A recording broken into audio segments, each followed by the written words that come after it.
Graça e paz da parte de Deus, em nome de Jesus. Que o Espírito Santo esteja com todos vocês. Vamos a mais uma palavra viva, eficaz. Esta palavra terá lições importantíssimas para mim e para você. Vamos estudar junto a palavra de Deus. Peço que você fique até o final, acompanhe com a tua Bíblia. Compartilhe, comente, curte e aplique a palavra de Deus, a qual é poderosa para salvar a nossa alma. Vamos ao Evangelho segundo escreveu Lucas, capítulo 13, versículo 1 ao versículo 9. Lucas 13, versículo 1 ao versículo 9, diz assim: Naquela mesma ocasião, chegando alguns, falavam a Jesus a respeito dos galileus, cujo sangue Pilatos misturara com os sacrifícios que os mesmos realizavam. Ele, porém, lhes disse: Pensais que esses galileus eram mais pecadores do que todos os outros galileus, por terem padecido essas coisas? Não eram. Eu vou-lo afirmo, se porém não vos arrependerdes, todos igualmente perecereis. Ou cuidais que aqueles 18 sobre os quais desabou a torre de Siloé e os matou, eram mais culpados do que todos os outros habitantes de Jerusalém? Não eram. Eu vou-lo afirmo. Mas se não vos arrependerdes, todos igualmente perecereis. Então Jesus proferiu a seguinte parábola. Certo homem tinha uma figueira plantada na sua vinha, e vindo procurar fruto nela, não achou. Pelo que disse ao viticultor: Há 3 anos venho procurar fruto nesta figueira e não acho. Podes cortá-la. Para que está ela ainda ocupando inutilmente a terra? Ele, porém, respondeu: Senhor, deixa ainda este ano, até que eu escave ao redor dela e lhe ponha estrume. Se vier a dar fruto, bem está. Se não, mandarás cortá-la. Senhor Deus e Pai, Espírito Santo, abra nosso entendimento. Nos ajude a produzir frutos dignos de arrependimento para o Senhor, Pai, para a Tua glória. Fala conosco, Pai. Ministra aos nossos corações. Em nome de Jesus. Amém. Essa palavra terá lições importantíssimas, aplicações riquíssimas para a nossa vida atual que estamos vivendo, a tudo que está acontecendo no mundo. Talvez eu e você estamos tão atentos à internet, às notícias, aos jornais, ao meio governamental, a tudo que está acontecendo. Mas pouco de nós estamos atentos ao que Deus está falando, aos sinais que Jesus está nos dando. Jesus está falando com a humanidade. Se eu e você não atentarmos os olhos e os ouvidos ao que Deus está falando, nós vamos perecer, nós vamos tropeçar, nós vamos falhar. E Deus não nos preparou para falhar. Não foi para isso que Ele nos preparou. Aqui Ele vai mostrar dentro desse texto o que Ele fez por nós. Como nós devemos responder a Ele? Há uma urgência de arrependimento. É a mensagem para o dia de hoje. É o mais importante dentre o que está acontecendo no mundo, é a urgência do arrependimento. E a necessidade de salvação. Se nós não percebemos que nós devemos se arrepender, e temos a necessidade de ser salvos, nada adianta. Não adianta nada. A urgência do arrependimento é a necessidade da salvação. Jesus veio salvar, veio buscar e salvar o perdido. Lucas 19:10. Ele é o Salvador do mundo. Ele veio para servir e não para se servir, e dar a sua vida em resgate de muitos. Marcos capítulo 10, versículo 45. Então Deus se realiza salvando. E é de se atentar se Ele vai salvar. É porque há um julgamento, há uma condenação. Senão, para que Ele salvaria? Salvaria de quê? Salvaria de onde? Então há um julgamento, há uma condenação, há a consumação desse século. Embora eu e você possa não perceber com os olhos humanos, mas se nós olharmos com o coração, com os olhos espirituais, perceberemos. Então há uma necessidade, há uma urgência para hoje, para agora. O capítulo 13 de Lucas é quando Jesus faz a sua última viagem, está indo para a sua última viagem a Jerusalém.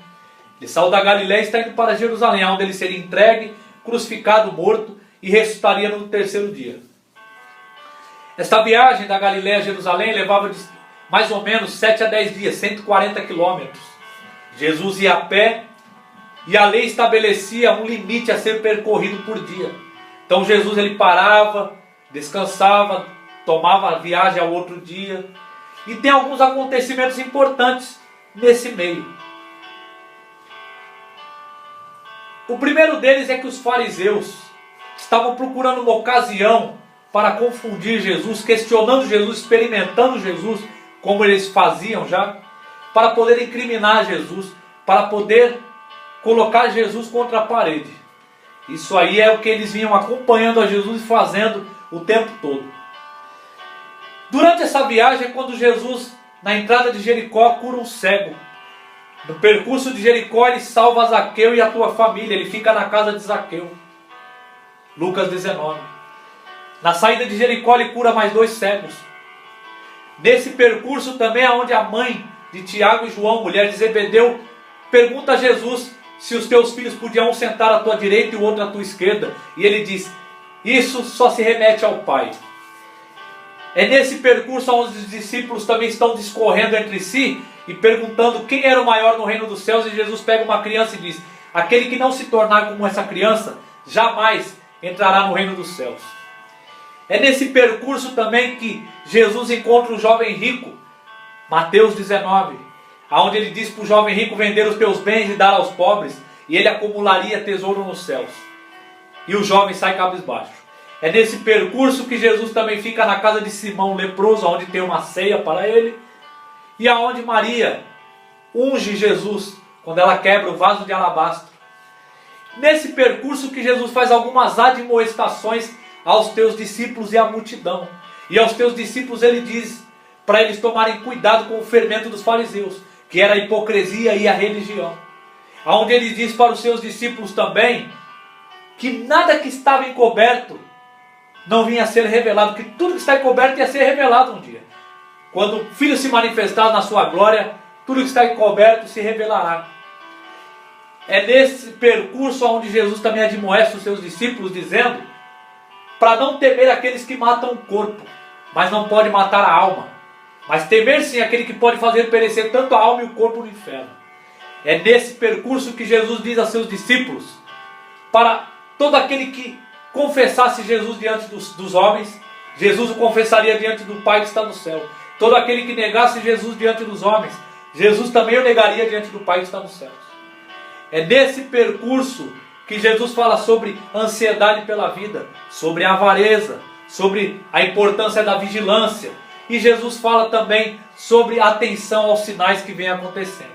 É nesta ocasião, é nessas admoestações, nessas exortações, é nesta ocasião onde chegam para Jesus e questionam a Jesus, contam para Jesus ali o que Pilatos fizera aos galileus. Jesus era da Galileia. Então talvez eles queriam mexer com a estrutura de Jesus, incomodar Jesus, dizendo que Pilatos havia assassinado aqueles homens durante a hora do sacrifício. E Jesus responde para eles: pensai que esses galileus eram mais pecadores do que todos os outros galileus, por terem padecido essas coisas? Não eram. Eu vos afirmo, se porém não vos arrependerdes, todos igualmente perecereis. Primeira lição é o achismo. Esses homens morreram na hora de adoração. Aos nossos olhos carnais, quando nós vemos pessoas morrerem, padecerem ou serem assassinadas, temos a impressão de que foi porque Deus pesou a mão, foi porque era pecador e nós se sentimos melhores do que elas. Nós temos a tendência, quando nós estamos bem e o outro mal, que nós estamos melhor, temos mais crédito com Deus do que os outros. E Jesus está deixando claro que não. Não é assim. E depois ele ainda responde, ensinando outra lição, que o que acontece com os galileus também acontece com os judeus. Porque ele vai dizer: ou cuidais que aqueles 18, sobre os quais desabou a torre de Siloé e os matou, eram mais culpados do que todos os outros habitantes de Jerusalém. E ele vai repetir a frase de novo: não eram. Eu vos afirmo, ele está afirmando: se não arrependerdes, todos igualmente perecereis.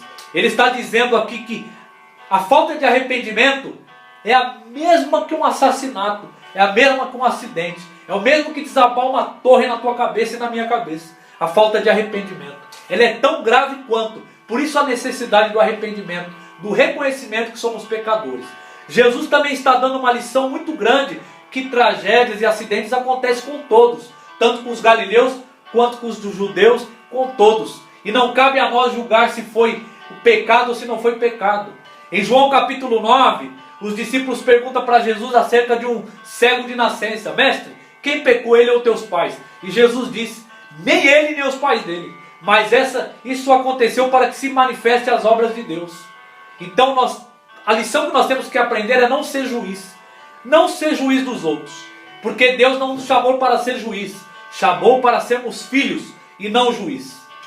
Quando nós julgamos o próximo, nós não avaliamos a nós mesmos. E agora é uma hora de avaliação.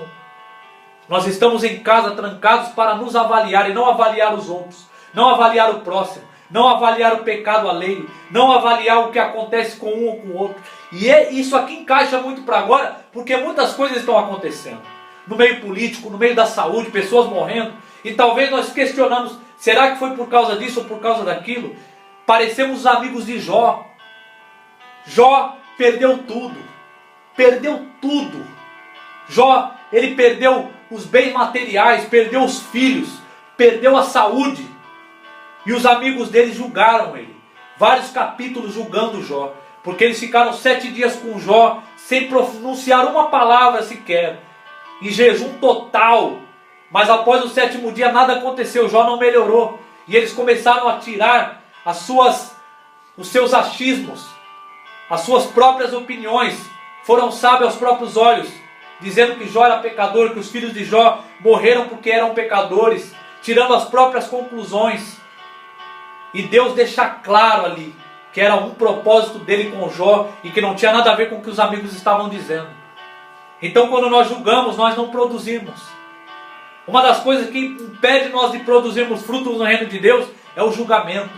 Tiago, se eu não me engano, no capítulo 2 vai dizer: o juízo é sem misericórdia para aquele que não usou de misericórdia, mas a misericórdia ela triunfa sobre o juízo. Então nós não podemos ser juiz do próximo. Jesus está querendo dizer aqui também uma lição tão importante, que a falta de arrependimento, não há acidente, não há tragédia maior do que a falta de arrependimento. Se não vos arrependerdes, perecereis da mesma forma. Não há acidente, não há tragédia maior do que a falta de arrependimento. Foi para isso que Jesus veio. A primeira pregação dele, Mateus 4,17. Arrependei-vos, é chegado o reino dos céus. Nós precisamos se arrepender. Reconhecer que somos pecadores. Reconhecer que precisamos de um arrependimento. Percebemos que somos pó, não somos nada. Não temos força nem poder para nada. É claro isso, eu não preciso entrar em detalhes sobre isso. É só olhar o que vem acontecendo no mundo e ver que o homem não é nada. Se ele não se arrepender, ele vai perecer. Se arrepender, mudar a atitude, o comportamento. Não adianta eu querer que o governo seja melhor se eu não sou melhor, se eu não mudo, o meu mundo não muda. Se eu não me arrepender diante de Deus, se eu não agir, Deus não reage. Deus está dizendo claro aqui, que a soberania dele não anula a minha responsabilidade. Nós precisamos se arrepender todos os dias, reverenciar o nome do Senhor. Nós vivemos numa era onde o nome do Senhor não é reverenciado, em nenhum lugar quase. Nós vemos nos tratamentos morais de um com o outro. Se eu não tratar meu irmão bem, como que eu vou tratar a Deus bem? Se eu não amar meu irmão a quem eu vejo, como eu vou amar a Deus a quem não vejo? Nós vemos o ódio no mundo, o amor esfriou, a falta de importância com o próximo. Precisamos nos arrepender e mudar a nossa mente. Nós temos o poder, Deus nos deu a autoridade para mudarmos, para sermos transformados. Transformar a nossa mente e não se conformar com esse mundo. E nós estamos se conformando com esse mundo e não se transformando. Nós precisamos se arrepender. Se você olhar para as Escrituras, para a Bíblia, você vai ver Abraão se prostrando, Abraão adorando, edificando altares para Deus. Você vê Moisés reverenciando o nome do Senhor. Você vê Daniel se prostrando.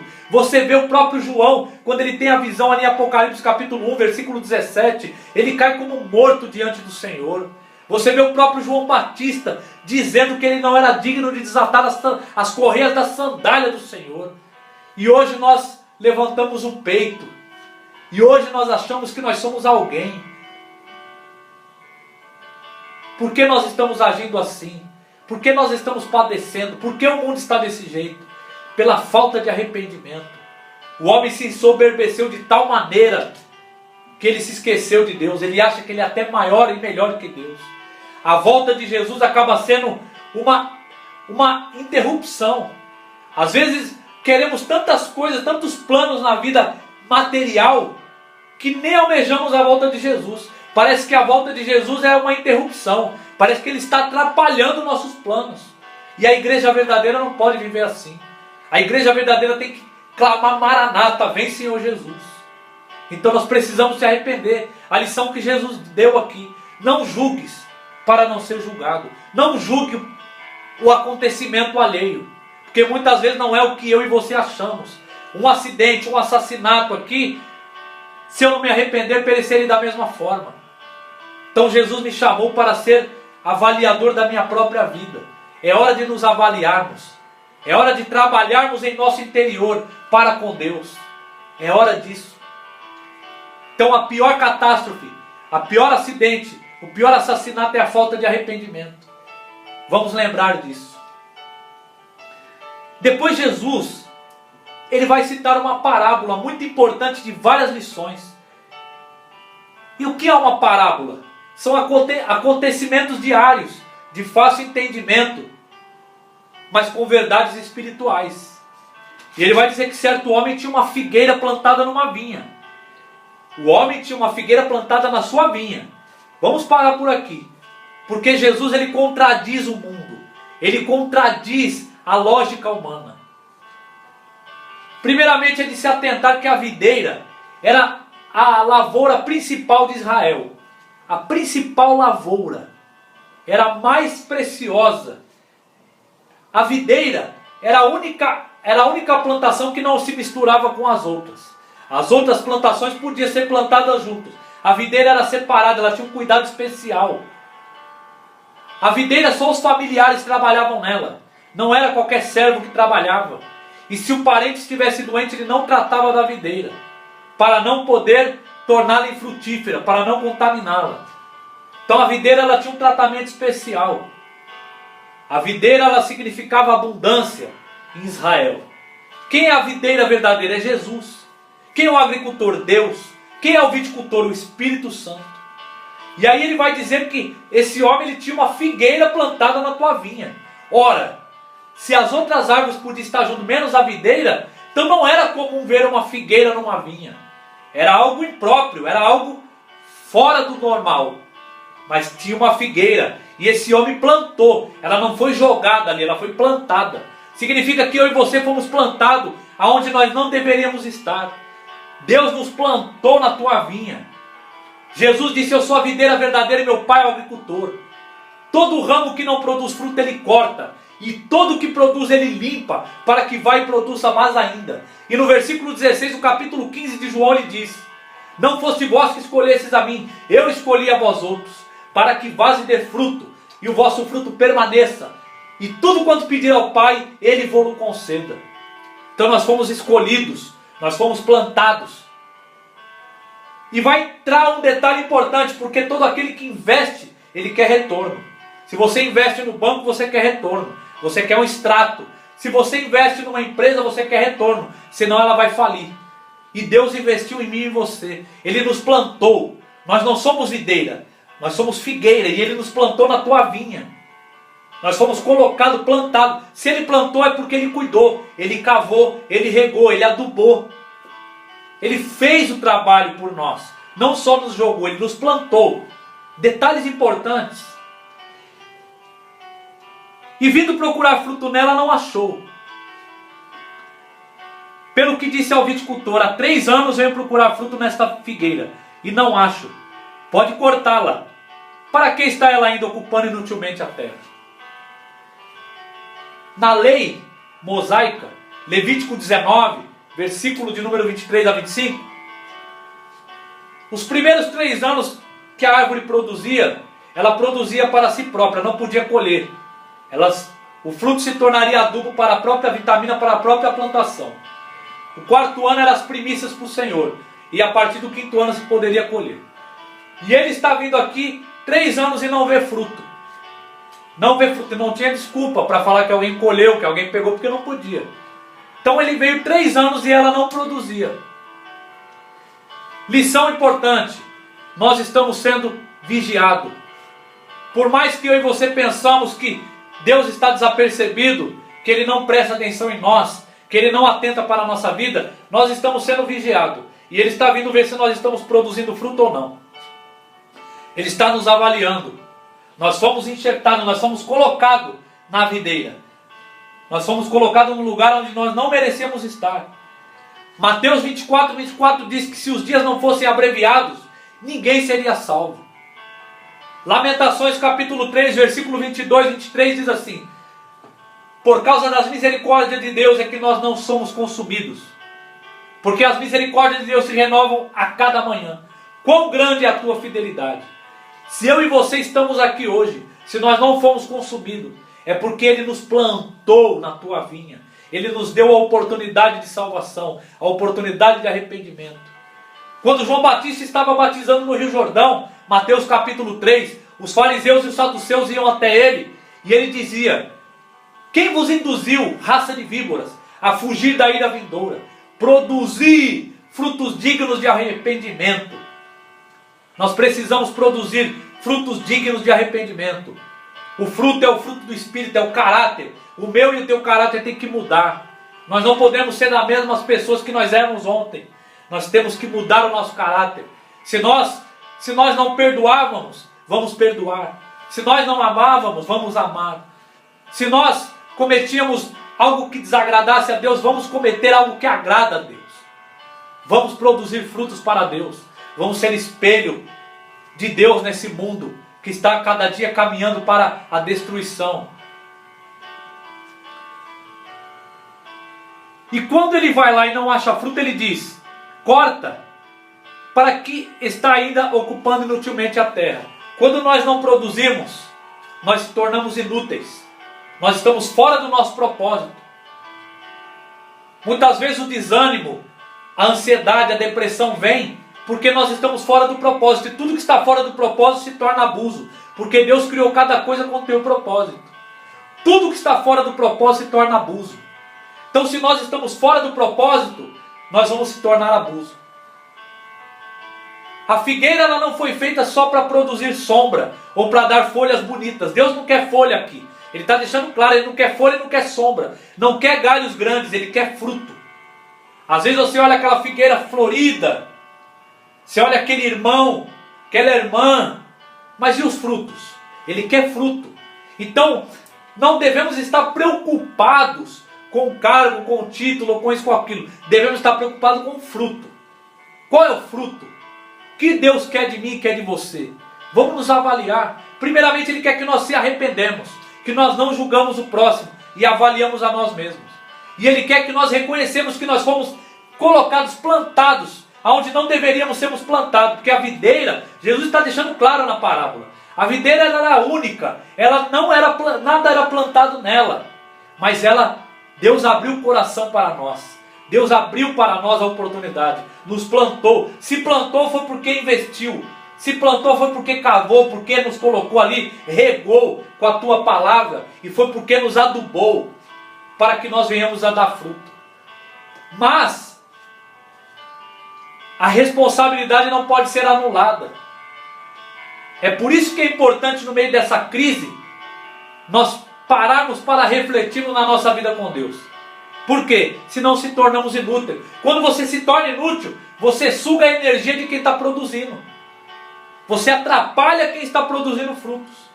É como as virgens nécias. Mateus 25. As virgens prudentes tinham as lamparinas e o óleo. As nécias tinham a lamparina, mas não tinham óleo. E queriam o óleo das prudentes. Nós não podemos andar na lamparina do próximo. Nós não podemos sugar a energia do próximo. Quando nós não produzimos, a palavra está dizendo, nós estamos ocupando a terra inutilmente. O que nós estamos fazendo para o reino de Deus? Às vezes nós estamos brigando, se irando, se cansando por coisas perecíveis e deixando o mais importante, que é o reino dos céus, de lado, em segundo plano, perdendo a oportunidade de salvação. Não é brincadeira o reino dos céus.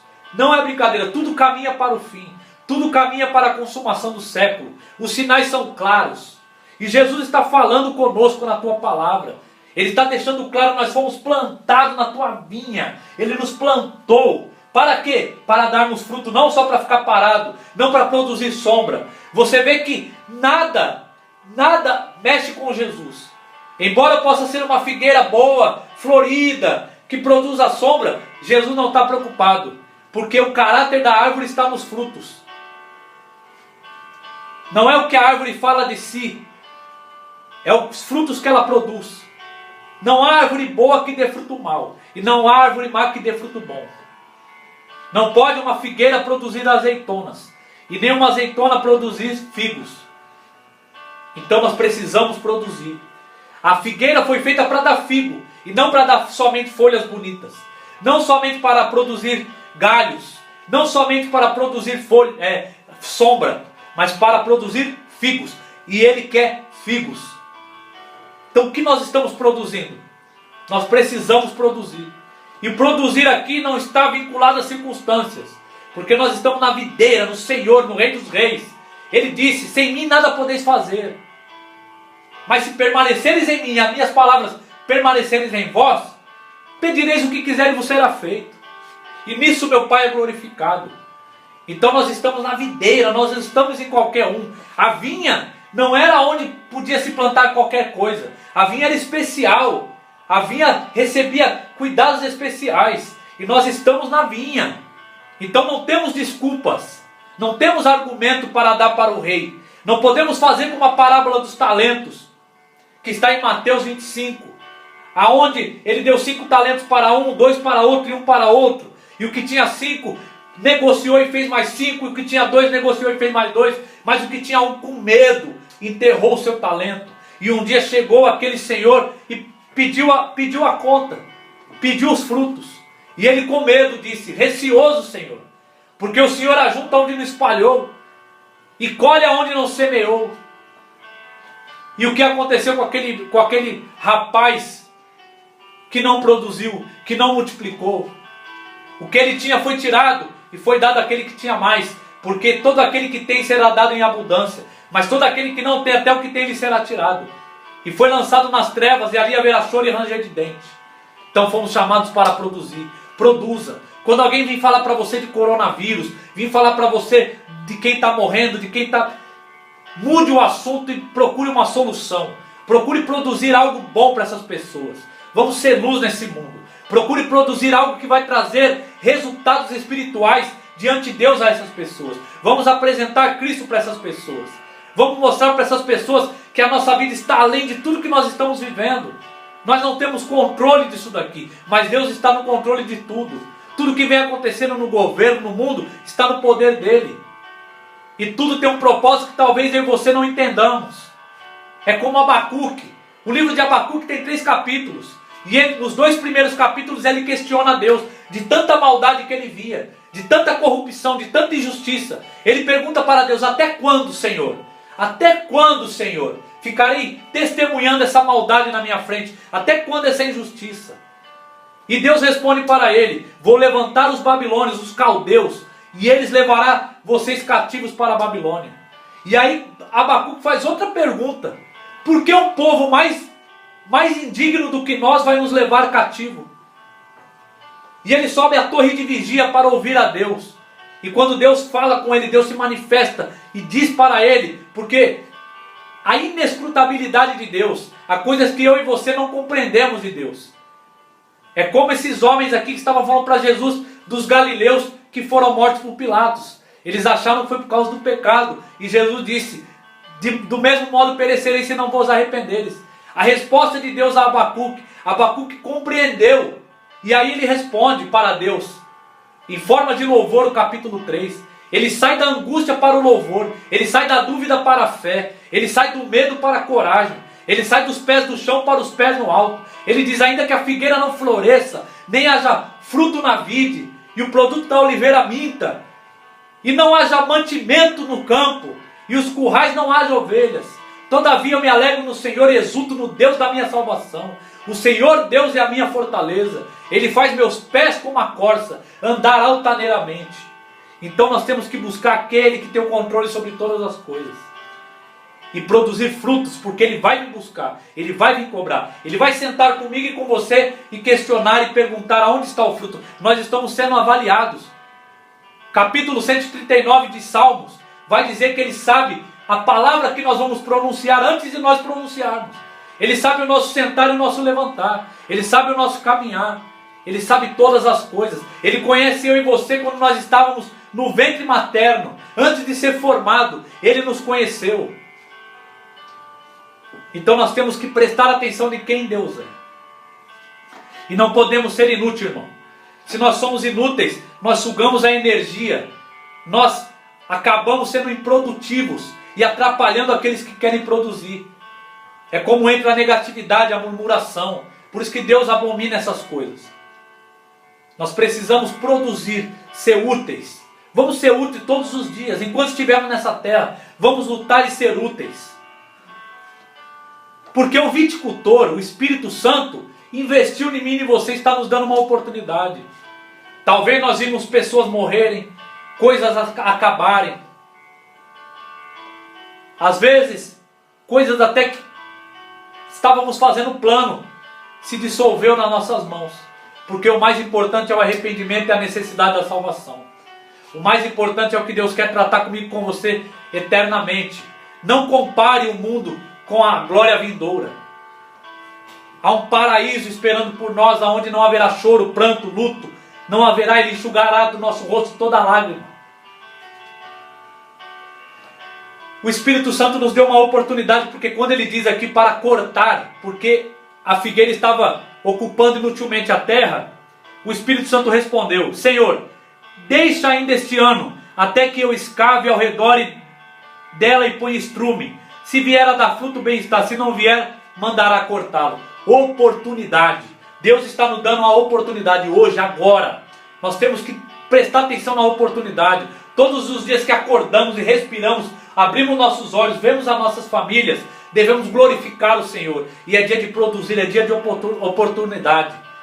O Espírito Santo investiu, Ele investiu em mim e em você. Ele está dizendo aqui, nós poderíamos ser cortados, e não fomos cortados.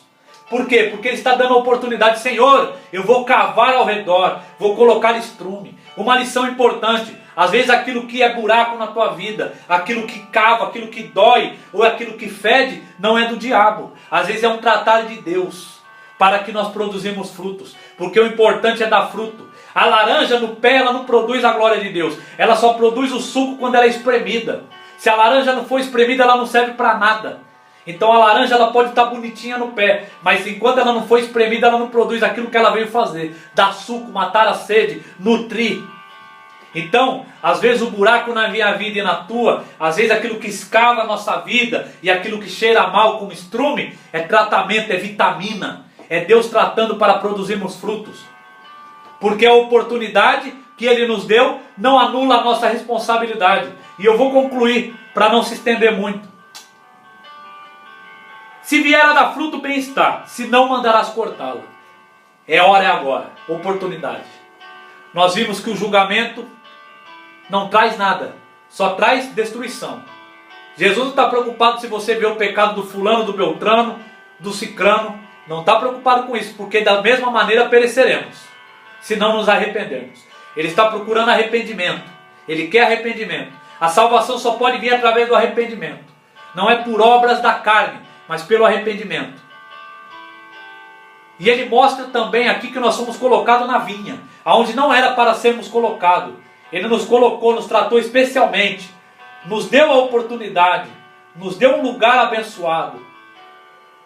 E Ele está nos vigiando, porque 3 anos Ele vinha e não via fruto, e Ele mandou cortar. Mas o viticultor, o Espírito Santo, disse: não, vou tratar, vou cavar ao redor e pôr estrume. Se vier a dar fruto, bem está. Se não vier, mandarás cortá-la. Então nós estamos sendo tratados. Aquilo que cheira mal, aquilo que é buraco, muitas vezes não é o diabo. Muitas vezes é o próprio Deus tratando. É o próprio Deus cuidando, adubando. Nós só crescemos na pressão. É nos momentos de guerra onde se teve as maiores descobertas. É na guerra que você não pensa se você está com a perna ou não, mas você corre. Se você vê um cachorro feroz vindo atrás de você, você não tem tempo para emocionalismo. Você tem que fugir para salvar a tua vida. E talvez essa pressão, talvez tudo que está acontecendo aqui agora, que está nos sufocando, nos trazendo desconforto, é para produzirmos fruto. Porque se não tiver fruto, só tiver folhas bonitas, se só produzir sombra, não vale nada. Ele quer frutos. Ele quer frutos. Ele vai cobrar os frutos meu e seu. E a parábola é a única parábola que ela não termina. Jesus ele não definiu a parábola. Ele não mostrou se ela produziu fruto depois de um ano ou não. Então é oportunidade. Por que ele não concluiu a parábola? Porque a resposta está nas nossas mãos. A oportunidade, a crise, gera a oportunidade de nos avaliarmos. Essa palavra é uma palavra de reflexão. Devemos nos avaliarmos e produzirmos frutos. Ela não tem fim, essa parábola, porque a resposta está nas nossas mãos.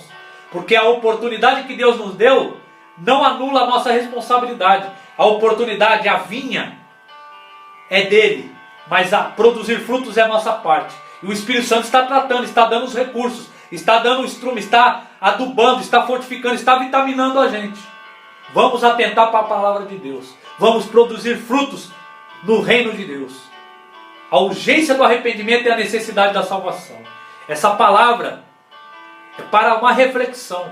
Não tentei esboçar todo o texto aqui não. O mais importante, você percebe que nós não podemos ocupar a terra inutilmente.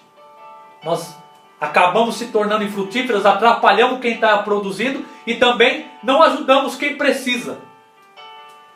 O Espírito Santo está tratando. E ele disse, em um ano, se vier a dar fruto, bem está. Se não dar fruto, pode cortá-la. A oportunidade está nas nossas mãos. O que vamos fazer com agora? Não é com amanhã, é com o hoje. Presente. O que vamos fazer com esta palavra? Vamos continuar murmurando? Olhando notícias que trazem ansiedade, negatividade, que nos ferem? Ou nós vamos atentar para a palavra de Deus e confiar naquele que é poderoso para salvar a nossa alma? Independente se o corpo padece, a alma será salva. Assim como Abacuque cantou e glorificou e louvou ao Senhor, e ali não tinha nenhum milagre, não aconteceu nenhuma mudança produtiva naquele momento ali para Abacuque. Ao contrário, o povo foi levado para a Babilônia.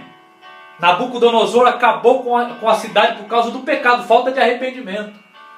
Mas Abacuque abraçou a fé. Porque Deus disse em Abacuque 2,4: eis o soberbo, a tua alma não é reta nele, mas o justo viverá pela fé. Vamos viver pela fé, vamos produzir frutos, vamos atentar para o que Deus falou. Há um ano, Ele vai vir nos visitar e ver se nós produzimos fruto ou não. Se produzir o fruto, continuaremos. Se não produzirmos frutos, mandará cortá-la.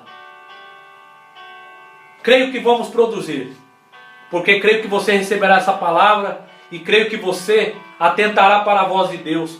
Creio que você e eu vamos nos refletir intimamente no nosso quarto com o próprio Deus e avaliar as nossas vidas. O que nós estamos fazendo? Nós estamos na videira só ocupando espaço, ou nós estamos valorizando o Rei dos Reis e deixando o Espírito Santo fortalecer a nossa vida para produzirmos frutos? Porque Deus é um Deus ativo, é um Deus que quer salvar, é um Deus que quer abençoar, mas Ele vai usar a nossa vida. Então lembra, a figueira foi feita para dar figo, foi feita para produzir. Eu e você fomos chamados para se arrepender e produzir frutos para o reino de Deus. Senhor, meu Deus e Pai, em nome de Jesus, abençoe a todos os irmãos que assistirem essa palavra e que eles sejam edificados. E que o Senhor nos ajude, Pai, a reconhecer quando o Senhor escava, quando o Senhor aduba, quando o Senhor nos fortalece, para que nós venhamos dar fruto, Pai. E nós só vamos produzir frutos se nós avaliarmos a nós mesmos, se nós formos juízes de nós mesmos, se nós nos arrependermos e reconhecermos que o Senhor é Rei nos céus, na terra e embaixo da terra. Nos abençoe e nos fortaleça para louvor da Tua glória. Amém.